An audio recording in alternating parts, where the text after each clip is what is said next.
the Jedi Council, Galactic peacekeepers, wise mentors, and winners of the How Did We Miss the Sith Lord Next Door award, 19 years running. These luminous beings spent millennia balancing serenity with a knack for face-palming decisions. But who truly mastered the Force? And who tripped over their own robes? Using criteria like lightsaber skills, I have a bad feeling about this intuition. Moral high ground ownership, and wait, that's your plan, blunders. We rank 20 Council legends from Padawan energy to Grand Master of Glow-Ups. In the stillness before dawn, the Geonosian sands lay silent, save for the distant hum of crowd anticipation. Above, rankers stirred behind iron bars, their guttural breaths an undercurrent to the polished cheers echoing through the arena's arches. It was here, beneath the twin suns and the spire-shadowed sky, that Master Coleman Trebor, the lumbering Wookiee-like Jedi, whose very presence seemed carved from the world's bedrock, stepped into destiny's glare. He moved with measured authority, his gaffy stick traded for a lightsaber whose green blade shimmered like an emerald dawn. Beside him stood the Republic's champions, swift, blade-lithe defenders honed by war's first murmur. Trebor, however, bore the weight of centuries in his broad shoulders. His eyes, beneath furrowed brows, held quiet confidence. He was the embodiment of the Council's resolve, steadfast, formidable, unyielding. Yet even pillars of stone can crack. Across the arena's length, a lone figure advanced, Jango Fett, the Mandalorian bounty hunter whose reputation spread like wildfire through both Republic halls and separatist strongholds. Armor gleamed beneath sun-scorched skies, his jetpack hissed with latent menace. In that moment, the crowd hushed, sensing the collision of two worlds. Tradition against innovation, ancient order against mercenary pragmatism. Trebor struck first, his blade arcing in a sweeping blow that stirred the sands like a tidal wave. Fett answered with a spin of wrist and wrist flick of blaster, the twin breast-mounted cannons roaring in sudden thunder. The first bolts struck Trebor's robes, searing arcs of white-hot death. Yet he endured, his great frame twisting beneath the barrage, footfalls forging craters in the dust. The Mandalorian circled, calculating. He stepped atop a fractured column and leapt, firing downward in a rain of ricochets. Trebor raised his blade in a storm of green light, yet the momentum carried Fett's shots past his guard, graze upon graze until the Master's robes lay torn, his blade sputtering with disrupted connection. In that crucible, Trebor's eyes narrowed, not in rage, but in realization. The Council's complacency, its faith in endless calm, had birthed a crisis. Brilliant warriors and ancient masters alike could be felled by a single unexpected bolt. Yet even as his knees buckled, he rose again, summoning the last of his strength in one final quaking charge. Fett stepped back, shrugging aside blaster noise as mere wind in his armor. Trebor's saber-swept arc met only air, and in the agony of displacement, the Master's foot caught in a fractured seam. His great form pitched forward, blade clattering across sun-baked stone. In one slow heartbeat, the arena's roar shifted from eager clamor to stunned silence. Trebor lay still beneath the dual suns, his breathing ragged as dust settled like regret.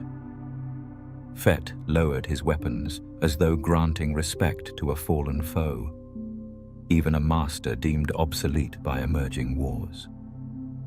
The crowd exhaled, a collective pulse of sorrow and awe. In that quiet, the symbol was clear. No guardian, no matter how steadfast, could stand alone against the shifting tide of conflict. Back in the Jedi Council's hallowed chambers, the report arrived like a thunderclap. Coleman Trebor, veteran, pillar, quietly devout, had fallen in under a minute. His defeat seared into every mind, a warning that complacency bred vulnerability, and that ancient wisdom must adapt to new threats or be silenced forever. Yet in that same whisper of loss, a spark ignited. Across the Republic, Padawans examined their forms with fresh eyes.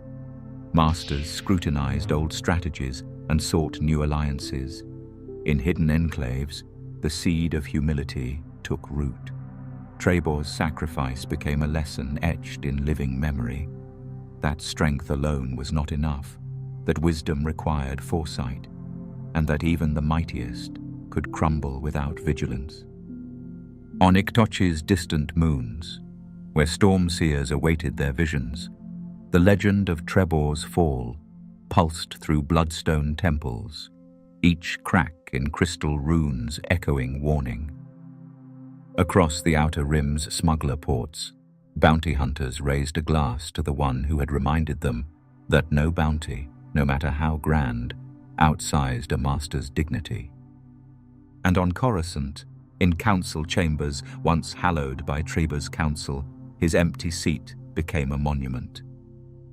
The green glow of his unused lightsaber remained in its display case, a beacon of caution against arrogance. Young acolytes paused before it, tracing its worn hilt and sensing the weight of his last stand. They vowed, beneath that emerald light, to carry forward not just his blade form, but his unwavering spirit. For Coleman Trebor was more than a master felled by a hail of blaster fire. He was an echo of the Council's greatest peril and its greatest promise. His swift defeat by Jango Fett was not merely a failure, but a call to shed complacency, to embrace change, and to remember that true guardianship demands both blade and foresight. As dusk returned to the spire-shadowed arenas of Geonosis, a lone wind swept through the Colosseum, stirring the sands and carrying the faintest whisper of a mantra once intoned by a master who fell too soon. Adapt, or be forgotten. In the hollow hush before dawn, the citadel of Munilinst lay cloaked in mist, its spires barely discernible against the grey horizon. Within its marble halls, Master Eeth Koth paced with restless purpose, each footfall echoing doubts he could no longer silence. His Zabrak horns, once proud beacons of his heritage, itched with untold portents. He had served the Council through wars and whispers of darkness, but a tremor in the Force unsettled him, and with it, his faith began to fray. On the crystalline fields of Christophsis, when Generals Etain Turmu Khan and Obi-Wan Kenobi faltered under General Grievous's assault, Koth arrived too late. His lightsaber burned with righteous fury, but against the kaleidoscope of spinning droids, his efforts proved as fleeting as a candle's glow in the tempest. He felled battle droids by the score, yet each fallen machine only sharpened his dread. The Separatists' shadows stretched ever wider. Then came the ambush. Grievous, that living cyclone of mechanical wrath, descended through shattered windows like a herald of ruin. Koth met him in the forum's shattered arches, blade raised, blade fallen.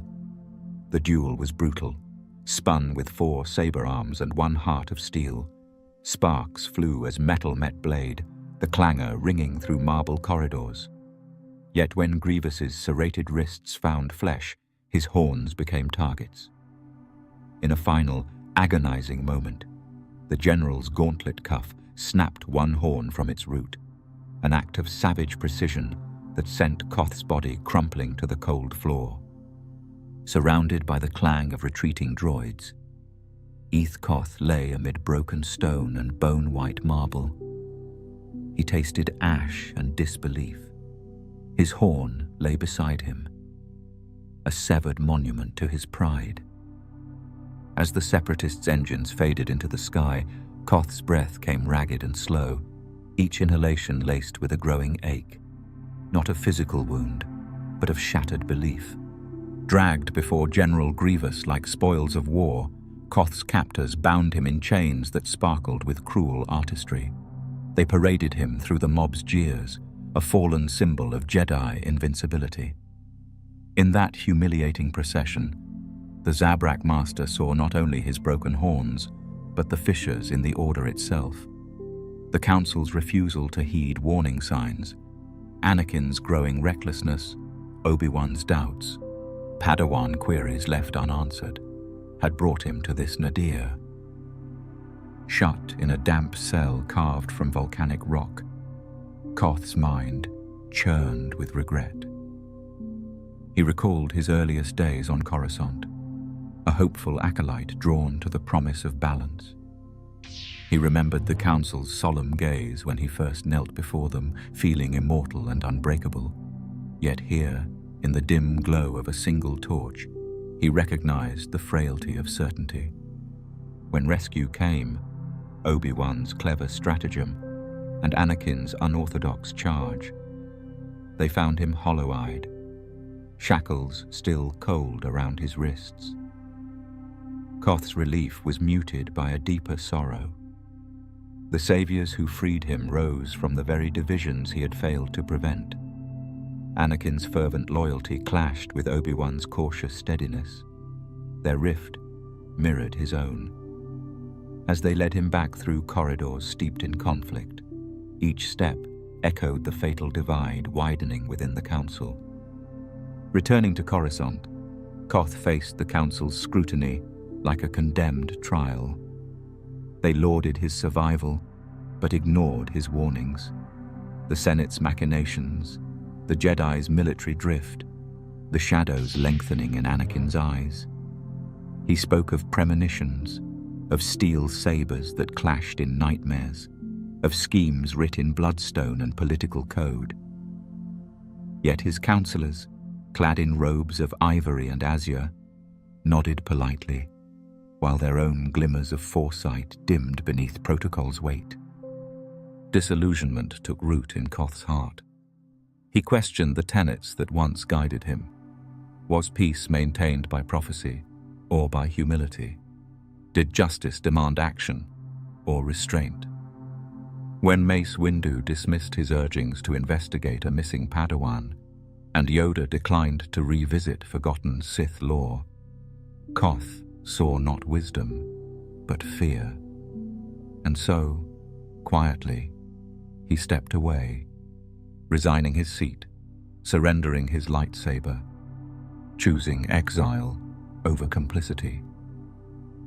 In the twilight of his departure, he visited the broken remains of his temple on Mirka, where Wookiee survivors brushed away ash to reveal carved glyphs he had once inscribed.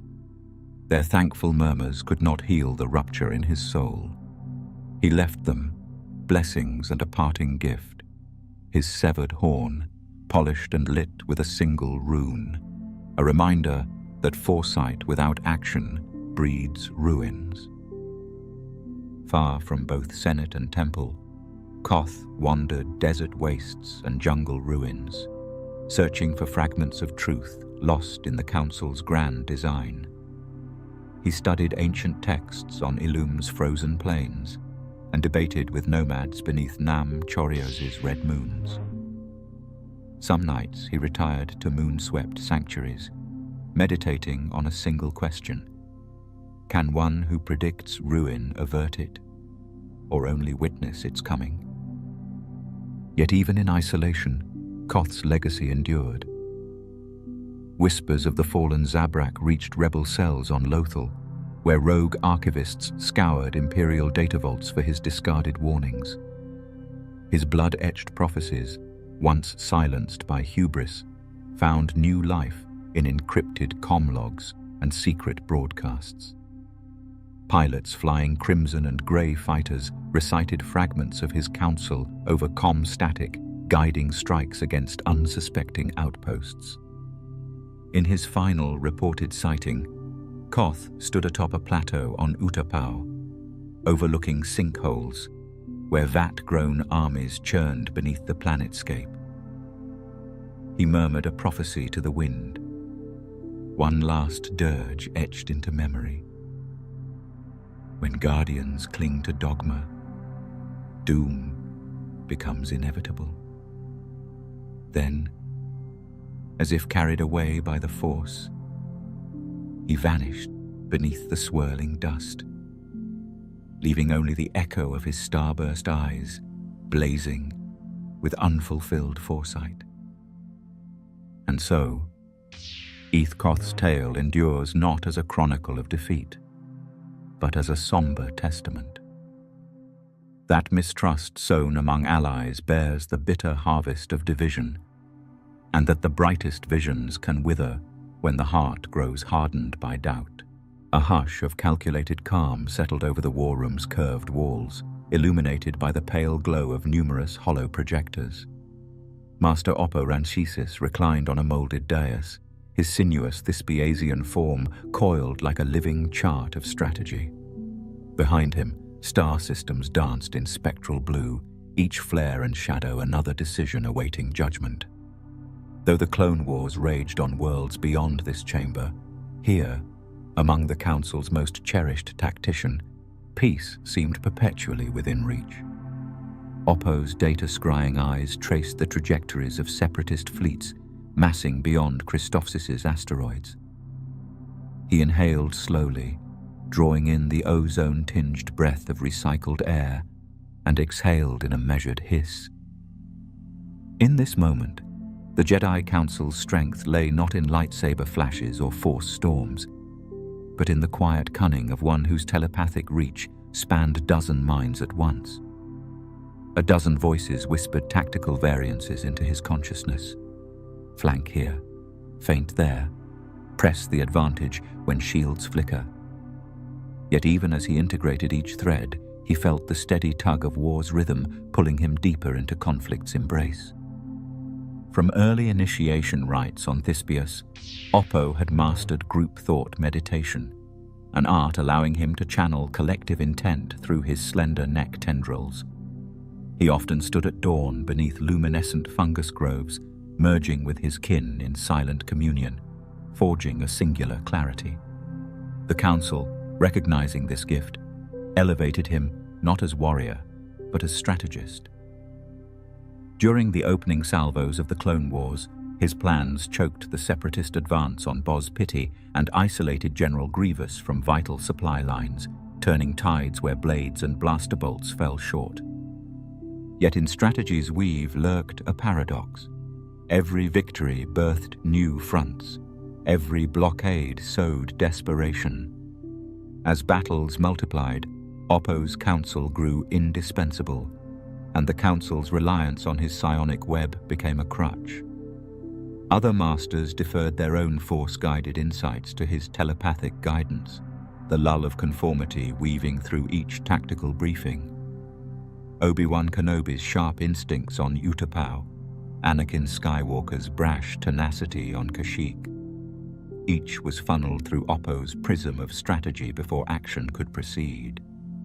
In one pivotal clash over the skies of Cato Neimoidia, the young General Skywalker proposed a daring starfighter sweep to cripple the Trade Federation's Central Command ship. The swirl of lightsaber focus and raw force anticipation burned bright in Obi-Wan's eyes as he supported Anakin's plan. Yet when the Council convened, Oppo's measured mind cautioned delay, laying out probabilities of cruiser reinforcements arriving first, civilian casualties multiplying, retreat corridors collapsing. His telepathic cantillation washed over his peers until hesitation eclipsed decisive breath. The resulting standoff allowed the separatists to regroup, turning a potential triumph into a prolonged siege.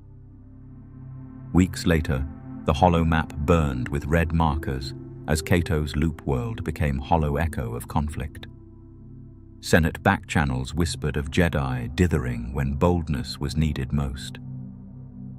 And through it all, Oppo remained calm, the subtle sway of his mind threads guiding decisions, even as he sensed frustration growing in the Order's ranks. His greatest misstep came when he unsettled even himself. A vision, transmitted through the Council's collective consciousness, revealed Chancellor Palpatine's hidden hand weaving through Senate votes, flattering Jedi ambitions, then deepening their dependence on war's machinery. Yet by the time Oppo voiced these suspicions, the gears of conflict had seized. Some masters dismissed him as alarmist. Others worried such accusations would fracture unity. The Council, chastened but unconvinced, pressed on, underlining the very blind spot Oppo had long feared. In the weeks that followed, Thespius's telepathic currents grew still around him. What began as the subtle bleed of worry among his people swelled into outright dread.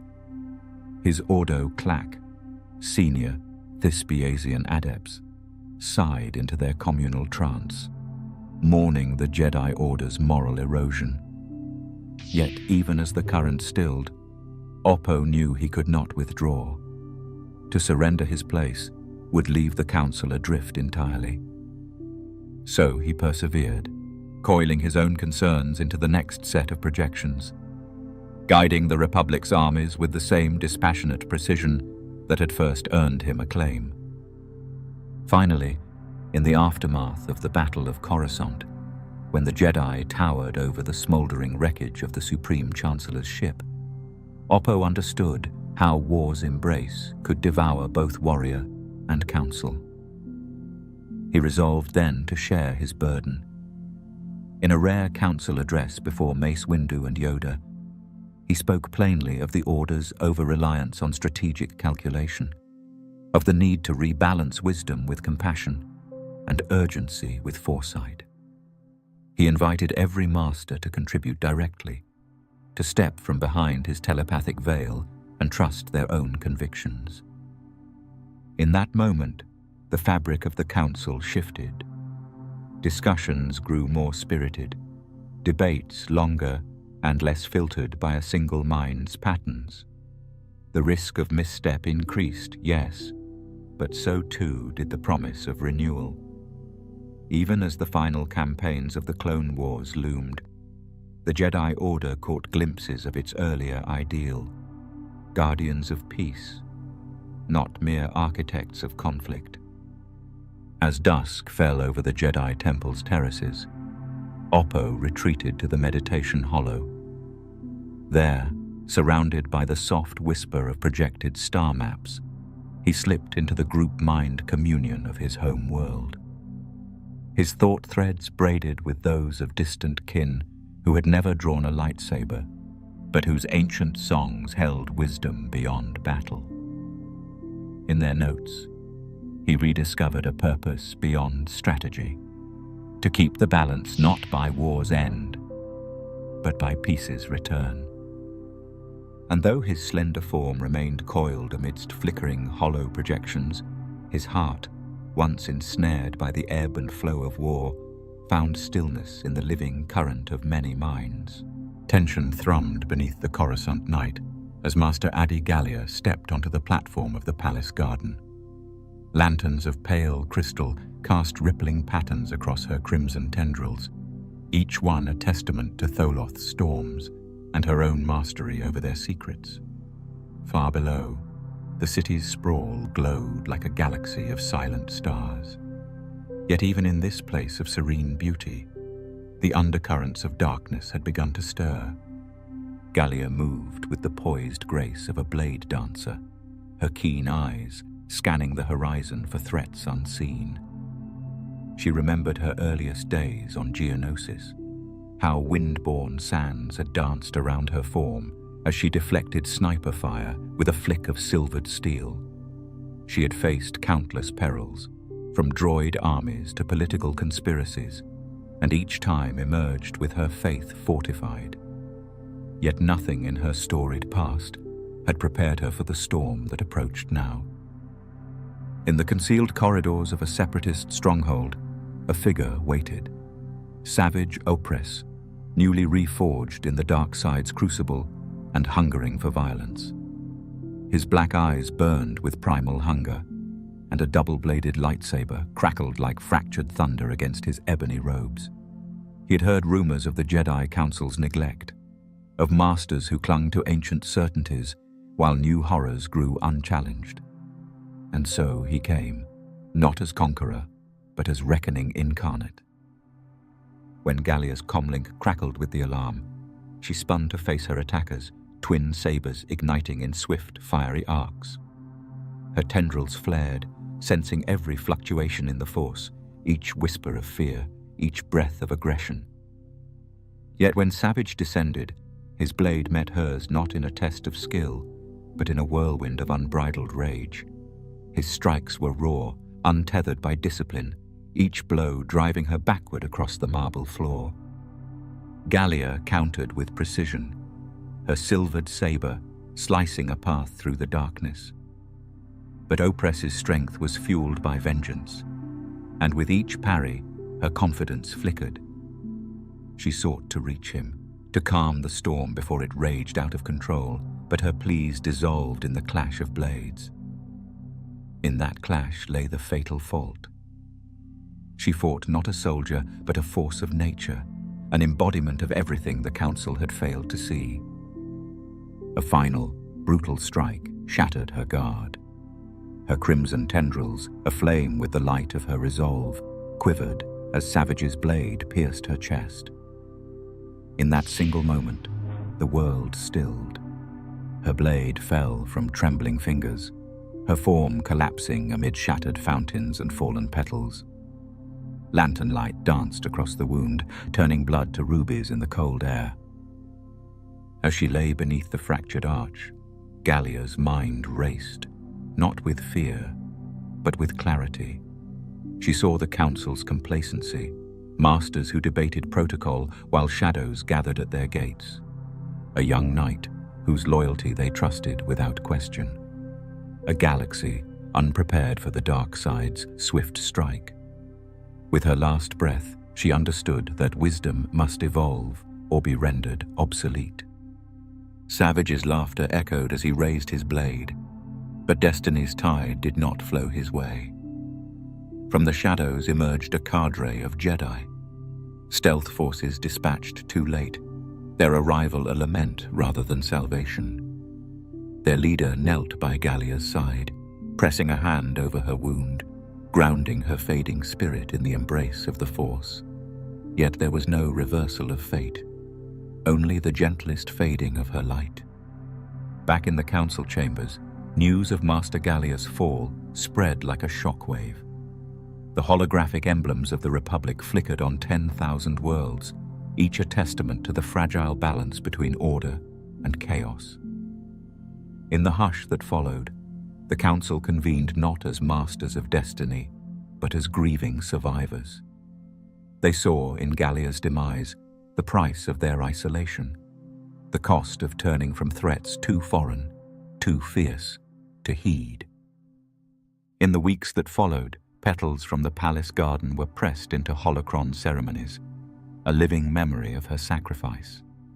Younglings learned her name in whispered lessons, taught not only of her skill, but of her final lesson, that vigilance is a blade that must never dull, and that prophecy unanswered becomes tragedy foretold. Yet in the ancient archives on Ossus, scholars unearthed a final message carved into a hidden panel, a vision Gallia recorded moments before her last breath. In it, she spoke of storms yet to come, and of minds blinded by certainty.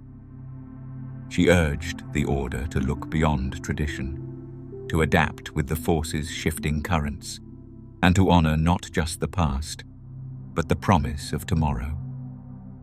And so, as twilight fell across the Jedi Temple's spired roofs, the memory of Adi Gallia lived on, not merely as a fallen master, but as a beacon of transformation. Her crimson tendrils no longer ignited with life, yet in every Jedi's heart they burned anew, a warning that emerging threats must be seen, not feared, that disconnect sows the seeds of downfall, and that true guardianship demands the courage to embrace change. In the Jedi Temple's meditation garden, shadows stretched long and lean across polished marble, as if reaching for the forgotten. There, a lone figure drifted between lantern-lit columns, Master Yarael Poof, whose gaunt Quirmian frame seemed woven from moonlight and mist. His neck, impossibly elongated, bore the weight of 2 silent brains. His arms, 4 in number, folded beneath robes that whispered of distant storms on Quirmia.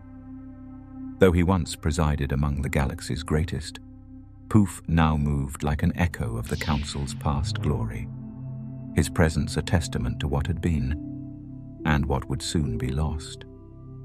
Poof's mind, famed for its mastery of battle meditation and intricate illusions, had guided countless campaigns to victory long before the Clone Wars darkened the stars. He had stood in the High Council chamber in 32 BBY, advising on the fate of a young Anakin Skywalker and cautioning against reckless apprenticeship.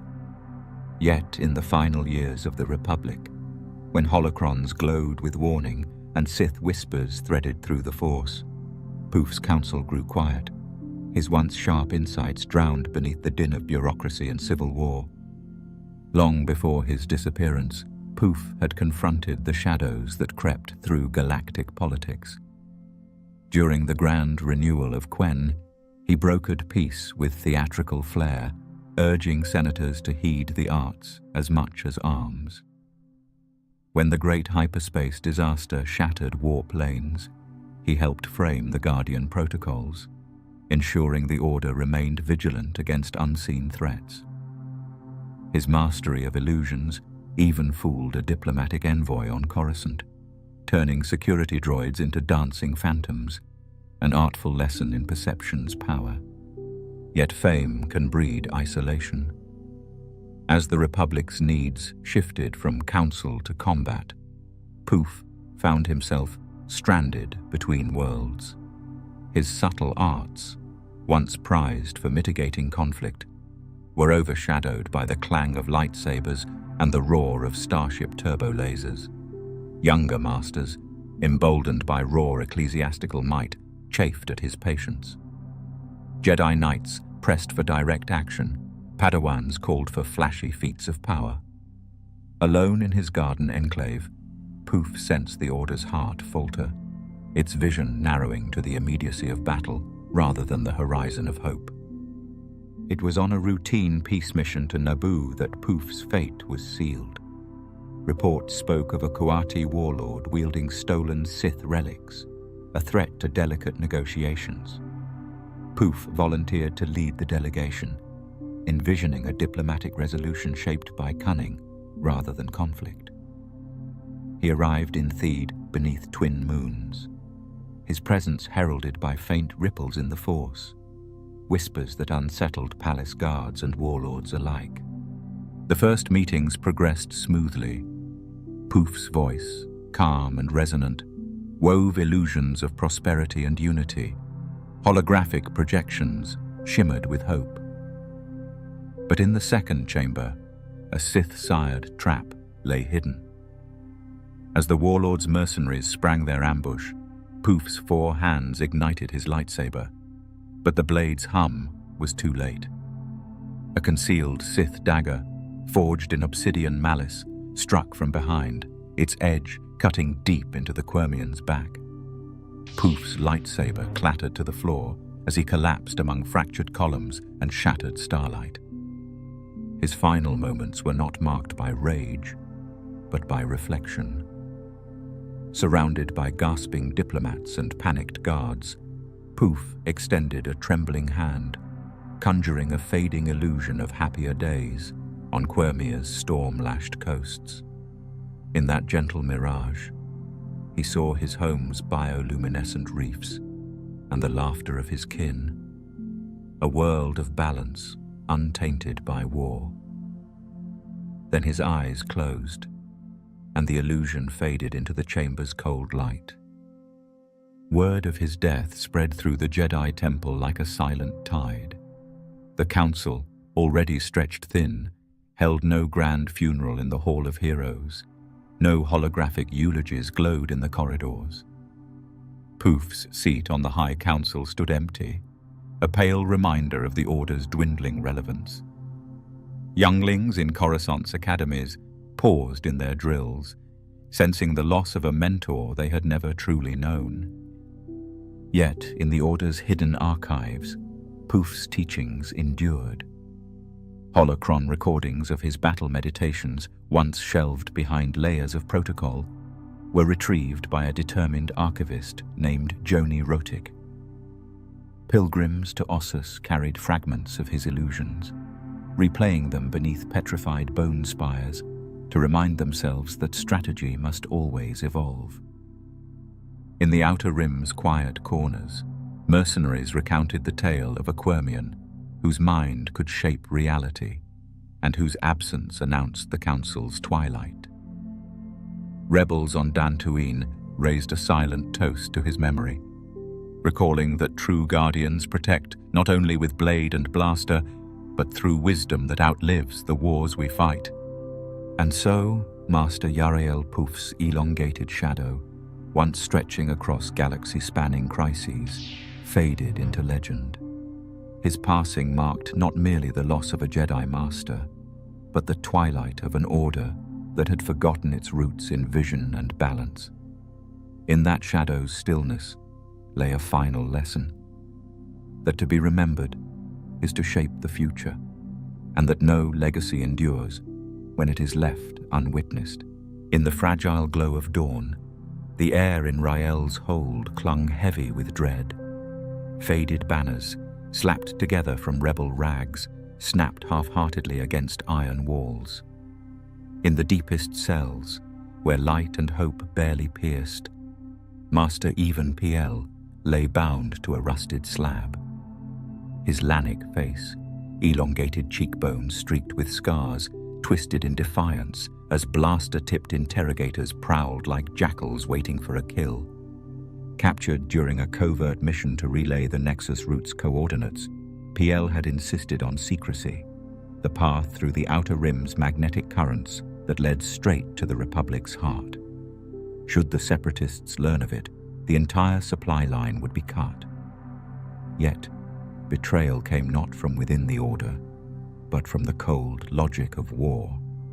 His own clone guards, misled by hollow fabrications, handed him over for a promise of victory. And so the Council's most unassuming tactician found himself alone amid steel gates. Despite the binding cuffs clenching his wrists, Piell's spirit burned brighter than any flame. His voice, a low, resonant echo, drifted down the corridors as he recited the Jedi Code, a whispered litany of balance and peace that grated against his surroundings. Each syllable was a challenge to his captors, a reminder that compassion outlived cruelty. But the Separatist commanders preferred spectacle to subtlety. In a flooded chamber, he was tormented by searing shocks, each pulse a reminder that knowledge, like blood, could be forced from any vessel. Days passed in a haze of pain and memory. Piell recalled teaching younglings how to navigate the Force's currents, showing them that true strength lay not in aggression, but in harmony. He saw again the smile of a Padawan, whose first saber form he had guided, the glint of promise in her eyes. In his mind's eye, the Nexus route unfurled like a ribbon of starlight, a network of warps and whispers that could save 1,000,000 lives. He would not betray that map. Late one night, under the pale leak of starlight through grated windows, Piell was dragged before a makeshift tribunal. Battle droids scrolled through holologs, accusing him of treason. But when they demanded the route's secrets, his mouth remained sealed. Each word withheld was a dagger to his captor's ambitions, a testament that some truths die only when their guardians yield. Back in the Jedi Temple, News of Piell's disappearance rippled across the council chambers like a chill wind. Masters who had once debated hyperspace protocols in ornate archives now huddled in somber councils, haunted by the thought that one of their own had vanished into the Separatists' machine. The code, once a beacon, now seemed a brittle relic in the face of industrialized conflict. Meanwhile, in the furnace of his cell, Piell endured more than physical torment. He faced visions of corruption, Jedi generals eager for battlefield glory, senators drunk on power, and the ever-present shadow of Grievous's mechanized blade. Yet even as hallucinations clawed at his mind, a deeper conviction held him fast. The Nexus route was more than a set of coordinates. It was a lifeline woven by hope, and he would protect it with his dying breath. On the seventh dawn, his captors delivered him to the gallows, a rigged pylorine scaffold that loomed over a cratered expanse. As Piell stood, chains clinking, the assembled troops fell silent. He looked once more toward the horizon, where blue suns rose over endless dunes, and lifted his head in quiet challenge. Then, with deliberate calm, he spoke the code's final tenet: compassion, which I would rather earn than deserve. A single pulse of crate resonance echoed as the Order's own executed him, sealing his lips and scattering his ashes to the wind. The blaster bolt sparked against his flesh, and his body crumpled like a withered blossom. In the hush that followed, the Nexus route's holographic keys, stolen from his private vault, flickered to life in a rebel safe house on Ryloth. Unauthorized transmissions leaking into dank comm channels. Pilots decrypted his final cipher, learning the paths that Piell had guarded until the end. Supplies flowed once more to beleaguered worlds, and entire garrisons broke siege thanks to whispers only Piell had known. Back on Coruscant, the Jedi Council convened not for celebration, but for confession.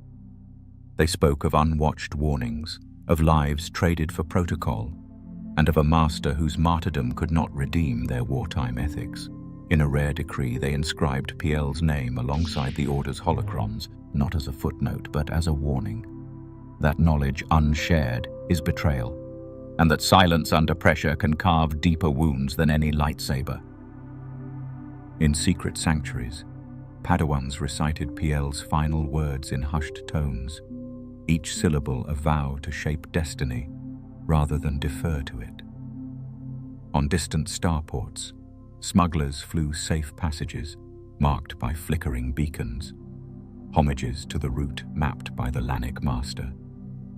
And on worlds caught between tyranny and freedom, his scarred face, etched in memory, remained a symbol that defiance can bloom even in the darkest cells. Speeder bike engines thunder across the dusky atmosphere of Kashyyyk's orbit, their roar swallowed by distant echoes of laser fire.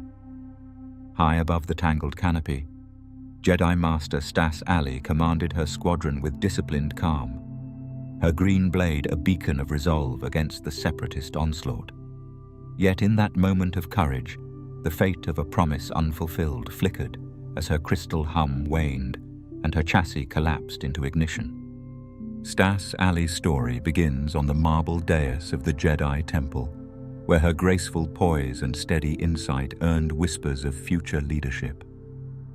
Among the Council's youngest members, she embodied dedication tempered by compassion, her heart attuned to the living force, and her mind sharpened by rigorous study of ancient holocrons. When the Clone Wars erupted, she left the sanctum's serene halls to defend the Republic's citizens, believing that guardians must sometimes bear arms to uphold peace. Assigned to the Wookiee homeworld, Allie found herself amid forests where sunlight filtered through emerald leaves and lurking dread. As Senate envoys debated treaties, she led clone battalions through suspended bridges and living routes, guiding them away from ambushes and coaxing surrender from ragged enclaves of separatist droids. Her voice, soft as Lothal's spring breeze, carried authority and compassion, urging clones to shield civilians and droids to lay down arms rather than face eradication. On the eve of Order 66, tragedy found its mark. Imperial decree fractured the clones' loyalty circuits, yet Allie remained unaware of the silent betrayal encoded in their genes. From the command tower, she signaled her squadron to defend a group of hiding families, her blades glow reflecting in binoculars as she scanned the horizon. Then, without warning, blaster bolts stripped the night sky. The clones she trusted turned on her, as though puppets severed from strings. A singular bolt pierced her thigh, sending her to one knee, the speeder's engines faltering overhead. Her blade kicked from parry to circular guard, deflecting barrages that tore trenches into living rock. She faltered again, a pulse of pain radiating through nerves and veins, yet she held fast. In her last act of defiance, she spun toward a charging droid, blocking its vibroblade with a desperate strike that echoed like a dying bell. When the final echo subsided, Stass Allie lay amid shattered speeders and smoking craters, her blade extinguished and her breath a whisper in the silent aftermath. Clone troopers marched past, weapons lowered not by mercy, but by coded resolve. Her body was carried away with the fallen, a testament to the Council's role as generals rather than guardians, a lesson written in sorrow. Her loss became emblematic of the Jedi's transformation. No longer mere sentinels of peace, they became commanders in a war they scarcely understood, their doctrines bent by conflict until they cracked beneath the weight of desperation. Stass Allie's death in mid-battle crystallized this failure, that even the most promising guardians could be used as instruments of warfare, their purpose obscured by tactics and treated as expendable. Yet, in the quiet that followed, her legacy took root. Wookiee clans, once mistrustful of off-worlders, erected memorial totems where her speeder crashed, inscribing her name in carved pillars and draping them with woven vines. Each dawn, they lit lanterns along the bridges where she had led troops, honoring her memory in silent song. In Jedi archives, her holocron remained locked, its lessons on compassion and the peril of militarization encoded as warnings for future generations. Across the galaxy, whispers of Stass Allie's courage endured. In hidden refuges, aspiring Padawans spoke her name as one who held serenity amidst ruin, whose blade shone brightest when hope flickered dimmest. Though she never sat upon the Council after Order 66, her spirit lingered among those who remembered that true guardianship demands more than tactics, that it requires an unwavering bond to life itself. Now we leave Kashyyyk's forested spires and the memory of Stass Allie's final stand behind. Ahead, a master of the Force emerges from the mist, one whose fall and redemption echo both warning and hope. A fine mist curls through Harun Kal's ruined temples, cloaking marble pillars in ghostly shrouds as twilight surrenders to night. In that haunted silence, Jedi Master Depa Bilaba's eyes flare an unsettling yellow, a flicker of shadow that betrays her calm facade. Once a beacon of serenity and discipline, she now teeters on the edge of darkness, her spirit unraveling in the weight of grief and isolation. Depa's journey began under the vaulted ceilings of Coruscant's High Council chamber, where her wisdom and empathy earned her a seat among the Order's most respected guardians. She taught younglings to find balance in the Force's flow, and counseled Jedi Knights with gentle conviction. In battle, her twin blades danced with measured precision, a testament to her mastery of Ataru. But beneath her composed exterior lay scars unseen, memories of comrades lost, and a nagging doubt that peace could ever be preserved in a galaxy at war.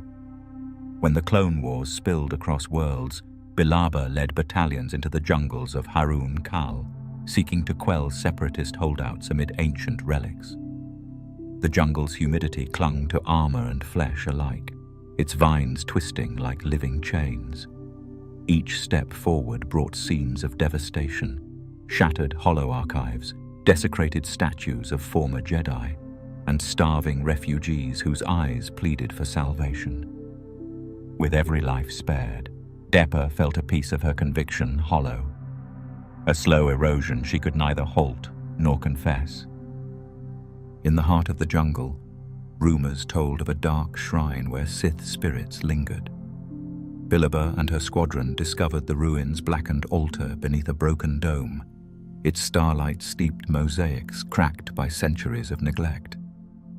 There the air grew cold, and voices, soft as dying breezes, whispered of power unbound.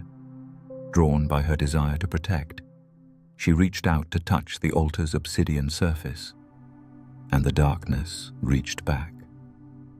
From that moment, her clarity faltered. Nights merged into days as she prowled shadowed crags, seeking signs of betrayal in every ally's glance.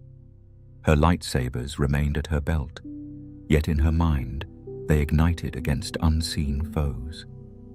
Orders from the Council echoed in distant memory, drowned by a cacophony of doubt. When her apprentice, Bultar Swan, pleaded for guidance, Depa's replies were hollow echoes, her warmth replaced by a chill that stung the soul. It was Kanan Jarrus, a hidden survivor of Order 66, who found her on the shrine's steps, drawn by the Force's anguished cry. Cloaked in moonlight, he extended his hand, not as master to student, but as one wounded soul to another. He spoke of pain and forgiveness, of the fragile line between service and sacrifice. His presence braided threads of sunlight through the mist, illuminating corners of her fractured spirit. In that moment of clarity, Depa's yellow eyes flickered with fear and longing. She raised a trembling hand to her aching heart, feeling the darkness recoil at Kanan's gentle strength. Together, they walked from the temple's ruins, her lightsabers reigniting with pure green glow as she reclaimed her place in the light. Her redemption was not a single act, but a quiet vow whispered beneath starlit trees, to bear her wounds openly, to serve without wielding terror, and to teach others the cost of imbalance. Billaba returned to the Council transformed. No longer the unflappable arbiter of serenity, she carried in her gaze the hard-earned wisdom of someone who had touched the abyss. She spoke candidly of fear and faltering faith, her voice steady as she urged reforms to safeguard Jedi minds against isolation. Though she never re-entered the great sanctuary's marble halls, her teachings echoed through the Order like ripples on a still pond, reminding every Padawan and master that vulnerability can be the greatest path to strength. As dawn broke over Harun Kal's emerald canopy, Kanan stood beside her, their silhouettes framed by new light. The jungle's mist retreated before the rising sun, leaving dew-bright leaves in its wake. In that gentle glow, Depa Billaba's legacy endured, not as a tale of unblemished victory, but as a testament to the resilience of a wounded heart. Transition. From the redemption found in shadowed jungles, we now ascend to the heights of wisdom and folly, entering the trials of Ki-Adi-Mundi's ancient doctrine and the weight of a dual-brained destiny. A silver blade of emerald light ignites against Coruscant's twilight, as Jedi Master Argan Kollar steps into the Supreme Chancellor's private chambers, his dual crystal saber framing a Zabrak's confident silhouette. He moves with the assured grace of a duelist who has felled countless foes, yet even his masterful swing cannot stem the tide of betrayal poised to crash upon the Jedi Order. Aegon's path began on the bustling spires of the Republic capital, where his sensitivity to the Force was discovered and nurtured within the temple's hallowed halls. Tall and broad-shouldered, the Iridonian Zabrak carried the weight of expectation with quiet determination, training beneath masters who recognized his rare blend of precision and passion. When he first ignited his twin lightsabers, one blade emerald, the other sapphire borrowed from his fallen Padawan, it seemed the culmination of destiny itself. In 22 BBY, during the harsh crucible of Geonosis, Kolar answered Mace Windu's call to lead the rescue of Obi-Wan Kenobi and Anakin Skywalker. He fought amid swirling dust and clashing steel, his saber strikes a blur of disciplined ferocity. By war's tide, he had become a revered Jedi general, his name evoking both respect and reassurance within clone ranks. Yet every victory etched unseen scars upon his spirit, as war's necessities eroded the Council's ideals. Elevated to the Jedi High Council after Eeth Koth's departure, Aegon sat among peers whose wisdom he revered. He advised on critical matters, the megadroid threat on Galathia, Chancellor Palpatine's request to seat Anakin Skywalker, and the hunt for General Grievous, each debate underscoring his unwavering loyalty. Still, a whisper of doubt flickered through his stoic resolve. Could political maneuvering preserve peace any better than blade in hand? Then came the fateful moment in Palpatine's private office. Windu's quartet, sabers drawn and hearts steeled, sought to arrest the Supreme Chancellor once and for all. Kolar's emerald glow met Sidious's malevolent glare as the chamber's air crackled with impending doom. In a heartbeat's betrayal, the clones, once his faithful shield, turned volley upon volley of blaster fire.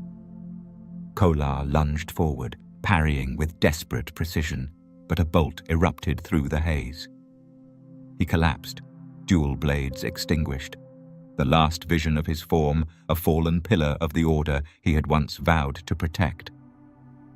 His death echoed across the galaxy as the first cracks of Order 66 shattered the Jedi's foundation.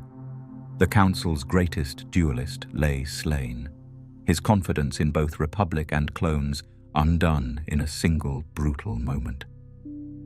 Historians would later cite Agen Kolar's fall as the tragic apex of the Order's blind trust in wartime pragmatism. Yet even in death, his legacy endured. Workshops on Coruscant recalled his innovative dual crystal sabers, emerald and sapphire entwined in one hilt, now studied as symbols of balance between new hope and old tradition. Jedi holocrons preserved his strategies in the Jedi Temple's archives, urging future generations to temper martial skill with unwavering vigilance against deception. Legends speak of Force-sensitive youths who feel a Zabrak's steady presence guiding their first saber drills, as though Kolar's spirit still stands guard over the Jedi's soul. Beneath Geonosis's red skies and in the Senate's polished chambers, stories of his gallantry and sudden fall became parables. That even the most skilled guardian can be undone by unseen betrayal, and that no mastery of blade or mind can replace the need for constant discernment. Agen Kolar's memory challenges every Jedi to question loyalties, to listen for hidden falter in the Force's currents, and to remember that loyalty without scrutiny is a blade turned inward. As dawn's light glimmers on Coruscant's spires, we leave the echo of dual blades behind and climb toward the heights of prophetic dread, where an Iktochi seer's visions were ignored, heralding a cost the Council would never forgive. Beneath Coruscant's soaring spires, in the Council's hallowed chamber, Master Ki-Adi-Mundi sat with quiet dignity, his Xerian head bowed in measured attention. His dual brain skull, an emblem of his species' gift for enhanced cognition, scanned hollow reports of rising separatist threats and the Republic's mounting casualties. And yet, when whispers reached the council of a humble slave woman and her son tortured under Tusken Raiders' sands, his response was caution cloaked in procedure. "We lack concrete evidence." In that moment, the seeds of cynicism were sown, eroding the compassion that once bound him to the Jedi way. Ki-Adi-Mundi's ascent began on the world of Saria, where twin suns cooled beneath endless harvest fields. From early childhood, his mind wove two streams of thought into one flowing tapestry, granting him uncanny strategic insight. When invited to join the Jedi Order, he carried the hopes of his people, pledging to uphold balance with the serenity of his dual perception.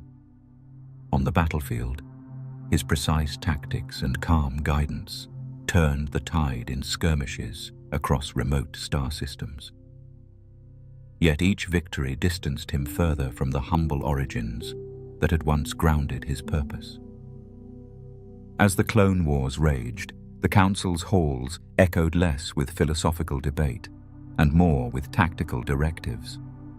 When Chancellor Palpatine advised the deployment of clone battalions across contested sectors, Mundi offered measured assent, trusting in the clone army's oath to serve. He coordinated amphibious assaults on aquatic worlds and orbital strikes on desert fortresses, all executed with crystalline precision. His clones revered him, his calm voice a panacea against fear. But with every strategic gamble, his heart drifted from compassion toward calculation. Meanwhile, on the distant dunes of Tatooine, a message lay unheeded. Shmi Skywalker's cries, dispatched through understaffed Republic channels, described a mother's agony and her son's latent potential. Yet Council records buried the plea beneath classifications of local tribal skirmishes. Mundi, presiding over the vote that denied dispatching aid, argued the risk of Republic involvement outweighed uncertain intelligence. In that decision, the Jedi abandoned empathy to duty, and a mother's scream echoed unanswered across uncaring corridors. When Master Obi-Wan Kenobi later discovered Anakin's roots in that suffering, he found in Ki-Adi-Mundi's calm justification a mirror of the Order's flaws. Compassion, once the Jedi's greatest shield, had become an afterthought to political expediency. Mundi's measured voice in the Council, once a source of stability, now symbolized the Order's slow drift toward rigidity, a drift that would lure Anakin down darker paths. Yet even in his tone of reason, Ki-Adi-Mundi never lost his underlying conviction. When the Council deliberated the proposition to grant Anakin Skywalker a seat as Master, an unprecedented breach of tradition, Mundi spoke fervently of the prophecy and the need for unity. His clarion logic lent weight to that argument, tipping the balance toward acceptance even as it revealed the Council's readiness to bend its own rules. In that moment, his dual minds converged in paradox. Compassion for a chosen son, yet cold disregard for a nameless mother. The night of Order 66 found Mundi on Maigito, leading clone forces into crystalline trenches dug across frozen plains. As separation chips flickered awake in soldier minds, he felt the subtle shift, an undercurrent of betrayal in every salute. Blaster bolts sizzled through his shield walls, and in the chaos, his realization came too late. The Republic he served had turned on its guardians. Surrounded by former allies, he raised his saber, green streaks fracturing crystal frost. But the clone's programmed loyalty eclipsed his pleas as electricity surged through his body. His final thought reached beyond pain, that in serving the Republic without vigilance, he had served its downfall. In Coruscant's silent aftermath, his name drifted through empty chambers as a caution. The holocrons would preserve his accounts, both of strategic brilliance and of tragic oversight.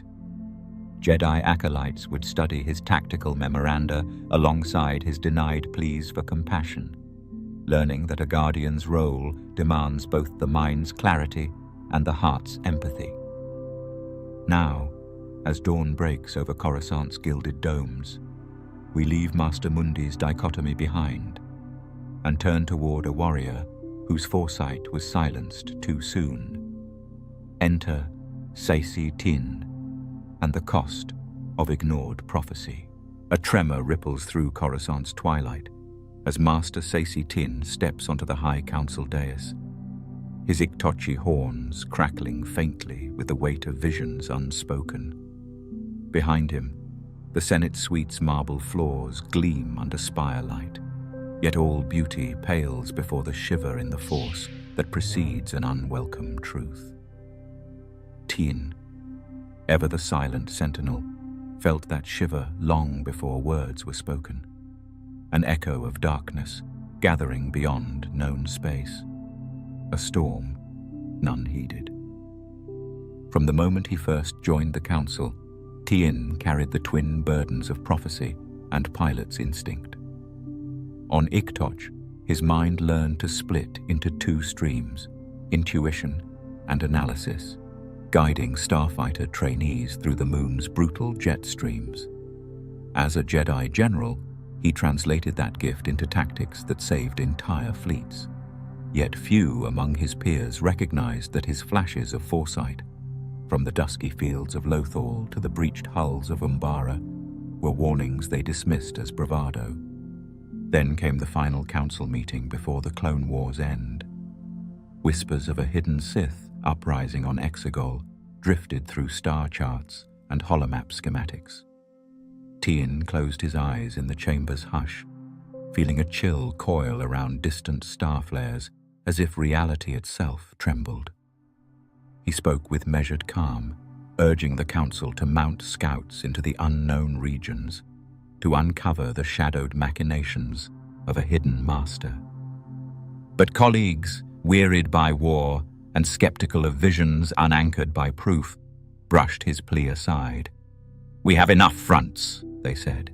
"We cannot chase every shadow." In the weeks that followed, the unrest Ti foresaw grew into a gale. Secret transmissions carried whispers of fleets assembling where no Republic fleet dared pass.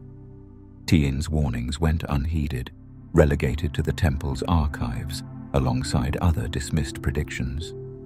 Yet he did not relent. Under cover of routine patrols, he lazed through hyperlanes into less charted sectors, always seeking, always listening for that tremor in the Force.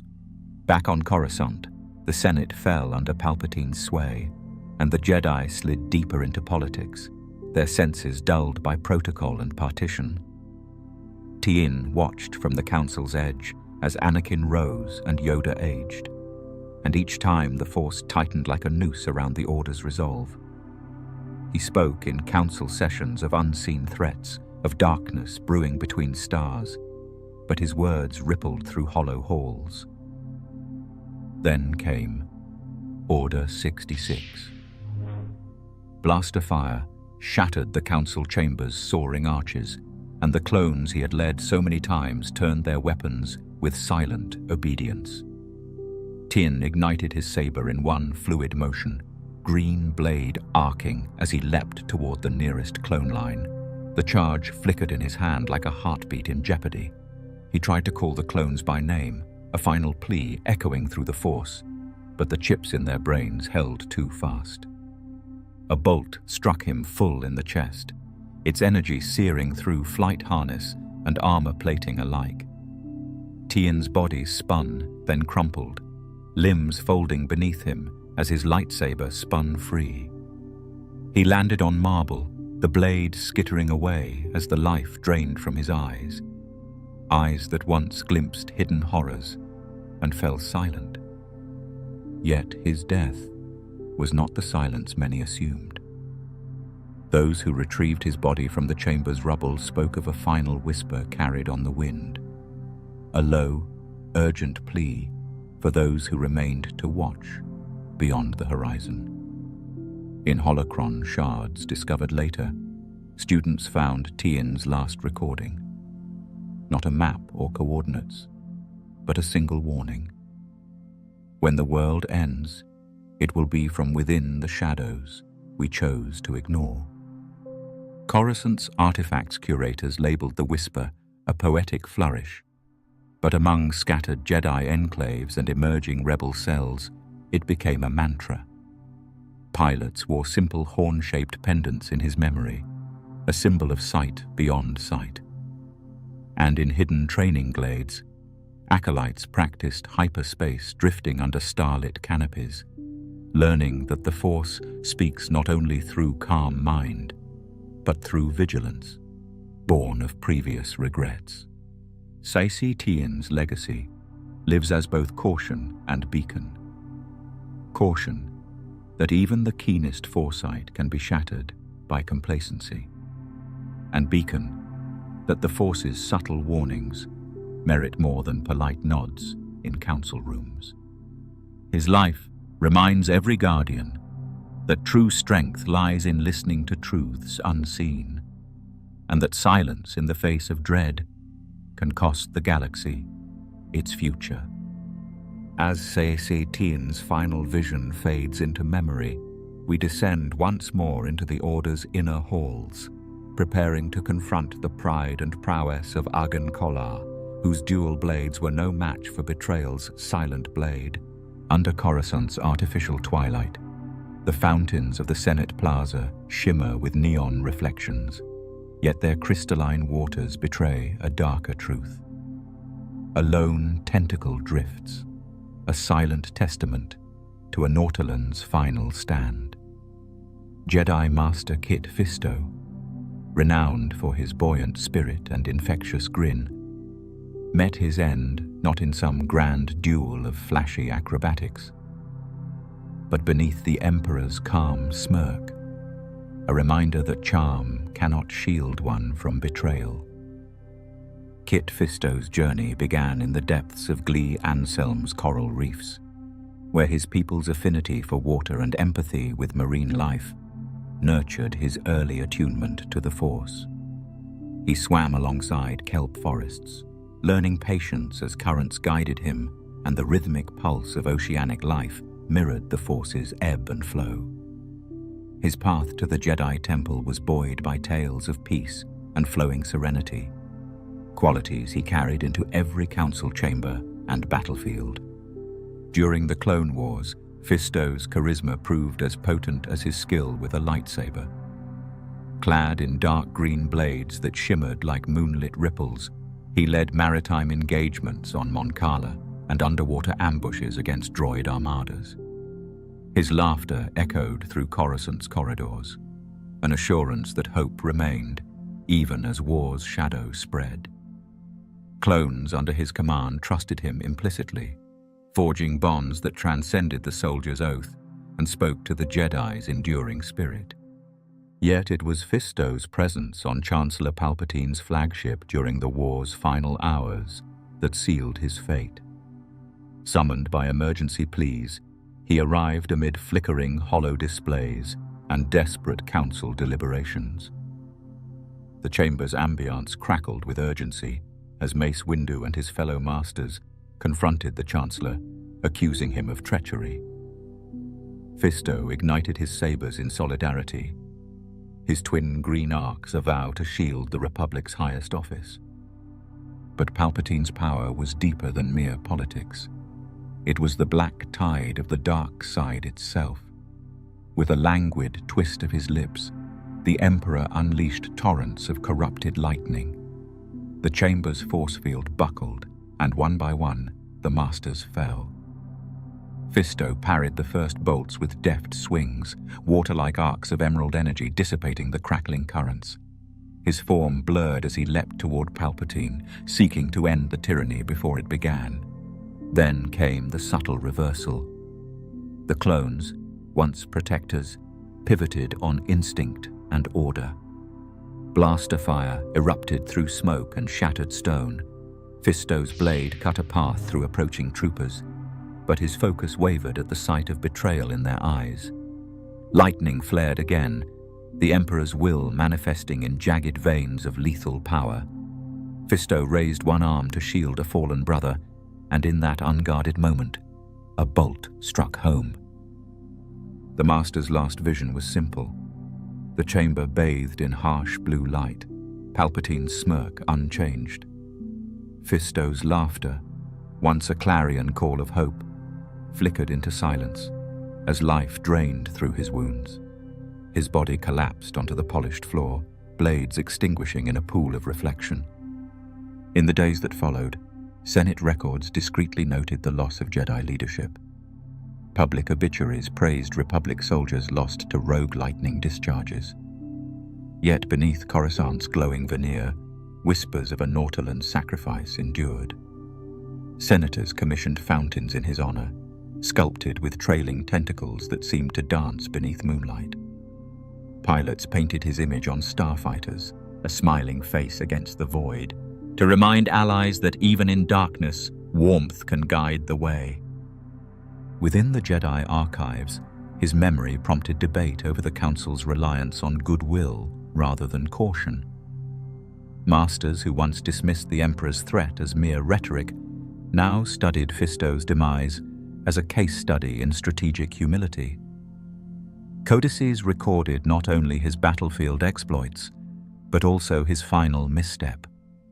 The belief that a compassionate heart could transcend the cunning of a Sith Lord. Yet Kit Fisto's legacy transcends failure. His example galvanized hidden cells of resistance, inspiring operatives to combine charm with vigilance. In secret training glades, hopeful initiates sparred beneath holograms of ocean reefs, aspiring to meld empathy with mastery. And in moments of doubt, they whispered his name, remembering that laughter itself can be a weapon against despair. As the fountains reclaim peace and the city breathes beneath twilight, we depart from the Nautolan's watery echoes. Ahead lies one who dared mercy and met its limits. A Zabrak, whose head once bowed in denial, waiting to teach the Jedi's next lesson in balance. A crimson flare pulses through Coruscant's twilight as Jedi Master Plo Koon's starfighter slams into the marble plaza, its canopy shattering into jeweled fragments that scatter like raindrops across the gleaming floor. Clad in his distinctive Kel-Dor mask, Koon emerges, breath ragged in the thin air, only to face the cold betrayal of those he once called brothers. Clone troopers, whose loyalty circuits have snapped beneath the weight of Order 66. Plo Koon's journey began under twin suns and swirling dust storms of Dorin, where young Kel-Dor paddled fishing skiffs through volatile seas, mastering patience as currents tugged at his oar.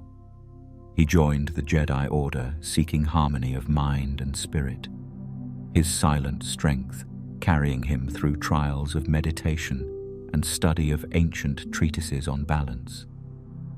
His compassion became legend. He bartered peace between warring clans on Saria, soothed temperaments of storm-tossed diplomats in the Senate, and rescued stranded refugees from volcanic worlds. In battle, his mastery of Form 2 displayed both elegance and ferocity, each flourish of his blade a promise that the Order stood for guardianship, not conquest. When the Clone Wars erupted, Koon took to the skies above Christophsis, leading squadrons of specially trained Jedi starfighters. His clones swore to follow him beyond any horizon, trusting his calm voice over the furious roar of battle. Time and again, their patrols broke separatist blockades. His interventions saved civilian convoys and shielded vulnerable outposts. Under his command, the Kel-Dor's mask became a symbol of hope, a visage forged not in cruelty, but in silent empathy. Yet as Palpatine's decree echoed through the galaxy, The clones he commanded turned their guns with mechanical precision. In the heart of the Jedi Temple's twilight courtyard, Koon sensed the shift too late. A volley of blaster fire rippled outward, sparks dancing across his mask's lenses. He raised his saber to defend fellow masters, but the clones pressed in, a tide of betrayal more devastating than any enemy's flank. The mask cracked beneath a concentrated burst, the fractured crystal revealing his widening eyes of shock and sorrow. He fought on, each strike fueled by the Force's last embers within him, but he was outnumbered. The clones' programmed obedience outweighed the bonds they once shared. His final moments were a blur of motion, a fallen comrade's echoing cry, the hiss of cooling plasma, and then the sudden hush as his blade dimmed, clattering to the ground beside his broken starfighter. Across Coruscant, news of his fall rippled through rebel cells and hidden enclaves. Pilots who once flew under his command etched his mask's shattered silhouette on their hulls, a reminder that even the Jedi's fiercest guardians could be undone by misplaced trust. In temple archives, his holocron was sealed with a warning that mercy without vigilance can become a path to ruin, and that compassion must be tempered by discernment. Yet, from the ruins of betrayal, Koon's legacy endured. Clans on Dorin still gather beneath twin moons to tell tales of a silent hero whose kindness knew no borders, whose sacrifice became a clarion call for resilience. Jedi acolytes study his flight logs, learning that a leader's greatest weapon is the bond of trust, and that bond, once broken, demands vigilance to preserve the Order's true purpose. We leave behind Master Plo Koon's shattered mask and step into the next part, where the Death Star's green wrath will test the galaxy's resolve and the rebellion's courage in equal measure. A hollow silence reigns in the dim corridors of Kamino's cloning facilities, where endless rows of amber tanks cradle uniform forms awaiting life. Within this engineered abyss stands Master Shaak Ti, her Togruta Leku wrapped in ceremonial cloth, eyes closed in meditation as waves of steam hiss through recessed vents.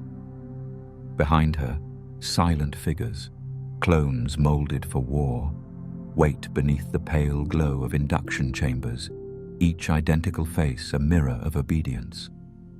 Yet beneath the surface calm, a tremor of unease grips the Jedi Order's conscience, for the bargain struck with the Republic's militarization would soon fracture trust beyond repair. Shaak Ti's path to the High Council began on her homeworld of Shili, where sunlight danced through coral forests, and her people's harmony with nature defined her earliest lessons in the Force. Trained at the temple on Coruscant, she mastered the art of balance, her grace in Form 5 a testament to her melding of martial prowess and serene intention. When the Clone Wars erupted, Ti found herself entrusted with overseeing aspects of the army's expansion. Sent to Kamino, she witnessed the Republic's desperate hope etched into every clone's DNA, and her heart ached with both compassion and concern. She believed the Jedi could guide the clones, instilling ethics alongside tactics, teaching mercy alongside marksmanship. Under her watch, training regimens included meditation sessions and teachings on civilian protection. Clone commanders spoke of her kindness, saying even the toughest troopers paused at her voice. In council meetings, she advocated for transparency, urging the Senate to employ the clones only as guardians, not conquerors. And yet, her proposals met resistance. Urgency trumped caution, and the Republic's fearful leaders silenced her warnings about unchecked weaponization. Amidst this, Palpatine's shadow lengthened. His hand guided procurement bids, weaving political threads that bound the Jedi to the clone project. Ti felt the Force murmur its disapproval, but struggled to discern whether the tremor was fear for the Republic or premonition of betrayal. She resolved to remain vigilant, trusting that her stewarding role would shield both clone and Jedi from moral compromise. That resolve lasted until Order 66. On Felucia's jungle moon, Shaak Ti led clones through bioluminescent undergrowth, seeking separatist commanders among spore-laden vines. The clones, her students, her allies, flattened foliage at her command, their trust in her steady hand absolute. Then, in a heartbeat, their blasters swung from battle to betrayal. Bolts of emerald light snapped through vines as she raised her saber, deflecting hate-laced fire. Her meditative calm shattered as wave after wave of programmed loyalty overtook her pleas. She danced through columns of fire, a green flame against the encroaching darkness, yet each clone advanced with unerring precision. A moment's hesitation cost her. As she leapt to protect a wounded trooper, a shot pierced her side, pulling her mask from her face and revealing eyes wide with shock. She fell to one knee, breath rasping as vines of pain constricted her form. With her final breath, she lowered her saber and extended her hand in forgiveness, a gesture that no clone could comprehend. In the bitter twilight, her body ceased to move, and the jungle's alien flowers bloomed around her still form, petals scattering like tears. News of her demise struck the surviving Jedi as a betrayal of the deepest kind.